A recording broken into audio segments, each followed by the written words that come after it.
ଓମ୍ ସାଇରାମ। ଆଜିର ସାଇ ସନ୍ଦେଶରେ ବାବା କହୁଛନ୍ତି, ମୋର ପ୍ରିୟ ସନ୍ତାନ, ତୁମର ପରିସ୍ଥିତି ଯେତେ ବି ଖରାପ ଥାଉ, ସବୁବେଳେ ଈଶ୍ୱରଙ୍କ ଉପରେ ବିଶ୍ୱାସ ଆଉ ଭରସା ରଖିବ। ସବୁବେଳେ ମନରେ ଭାବିବ ଯେ ଏସବୁ ଯାହା ହେଉଛି ଈଶ୍ୱର ମୋ ଭଲ ପାଇଁ ହିଁ କରୁଛନ୍ତି। ନିଜର କର୍ମ ପାଇଁ କେବେ ବି ଈଶ୍ୱରଙ୍କୁ ଦୋଷ ଦେବନି ସନ୍ତାନ। କାହିଁକି ନା ନିଜର କର୍ମଫଳ ନିଜକୁ ହିଁ ଭୋଗ କରିବାକୁ ପଡ଼ିଥାଏ। ଏସବୁ ଜିନିଷରେ ଈଶ୍ୱର କେବେ ହସ୍ତକ୍ଷେପ କରନ୍ତିନି। ତୁମର କର୍ମ ତୁମକୁ ଭୋଗ କରିବାକୁ ପଡ଼ିବ। ତୁମେ ଯଦି ଈଶ୍ୱରଙ୍କ ଉପରେ ଭରସା ରଖିବ ନା, ତୁମର କର୍ମଫଳ ଈଶ୍ୱର ଧୀରେ ଧୀରେ କାଟିଦେବେ।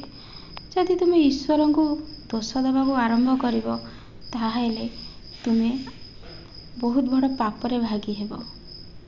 ସେଥିଲାଗି ସମୟ ଥାଉ ଥାଉ ନିଜକୁ ବଦଳେଇ ଦିଅ। ଯଦି ତୁମେ ତୁମ ଜୀବନରେ କିଛି ଭୁଲ ନିଷ୍ପତ୍ତି ନେଇଛ, ଭୁଲ କରିଛ, ତାହେଲେ ଈଶ୍ୱରଙ୍କ ପାଖରେ କ୍ଷମା ପ୍ରାର୍ଥନା କର। ଯେତେବେଳେ ତୁମେ କ୍ଷମା ମାଗି ନେବ, ସେତେବେଳେ ତୁମର ସବୁ କଷ୍ଟ ଆଉ ସବୁ ପାପରୁ ଈଶ୍ୱର ତୁମକୁ ବହୁତ ଜଲ୍ଦି ମୁକ୍ତି ଦେଇଦେବେ। ସେଥିଲାଗି ସନ୍ତାନ, ସବୁବେଳେ ସରଳ ରହିବାକୁ ଚେଷ୍ଟା କର ଆଉ ସବୁବେଳେ ଚେଷ୍ଟା କର ନିଜର ମନ କଥାକୁ ଈଶ୍ୱରଙ୍କ ପାଖରେ ପ୍ରକାଶ କରିବା ପାଇଁ। କାହିଁକି ଜାଣିଛ ସନ୍ତାନ, ତୁମେ ଯାହାକୁ ସବୁବେଳେ ବେଶୀ ନିଜର ଭାବିବ ଆଉ ମନ କଥା କହିବାକୁ ଆରମ୍ଭ କରିବ ନା, ତୁମେ କେବେ ବି ଜାଣିନ ସନ୍ତାନ, ସେ ମଣିଷ ତୁମ କଥାକୁ ନେଇକି କେଉଁଠି କହିବ କି ନ କହିବ। ସେଥିଲାଗି ମୁଁ ତୁମକୁ ଆଗରୁ ହିଁ ସତର୍କ କରିଦେଉଛି। ମୁଁ ଅଛି ନା ତୁମ କଥା ଶୁଣିବାକୁ। ତୁମେ ସବୁ କଥା ମୋତେ କୁହ। କେବେ ବି ପରନିନ୍ଦା ଆଉ ପରଚର୍ଚ୍ଚା କରିବନି। ତୁମେ ଯଦି ସବୁବେଳେ ପରନିନ୍ଦା ଆଉ ପରଚର୍ଚ୍ଚା କରିବ, ସବୁବେଳେ ଅନ୍ୟର ଘରକୁ ନଷ୍ଟ କରିବ, ତାହେଲେ ତୁମେ ମୋ ମନ୍ଦିରକୁ ଆସିଲେ ମୁଁ ତୁମକୁ କେବେ ବି ସାହାଯ୍ୟ କରିବିନି।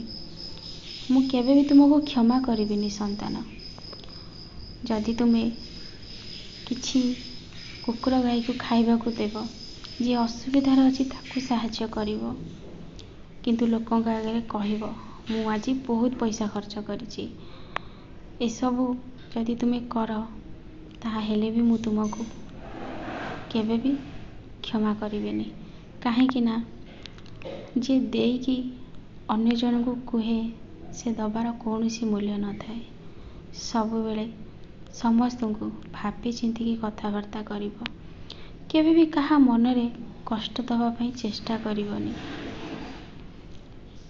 ସନ୍ତାନ, ତୁମେ ଆଜି ସନ୍ଧ୍ୟା ବେଳକୁ ମୋ ମନ୍ଦିରକୁ ନିଶ୍ଚୟ ଆସିବ।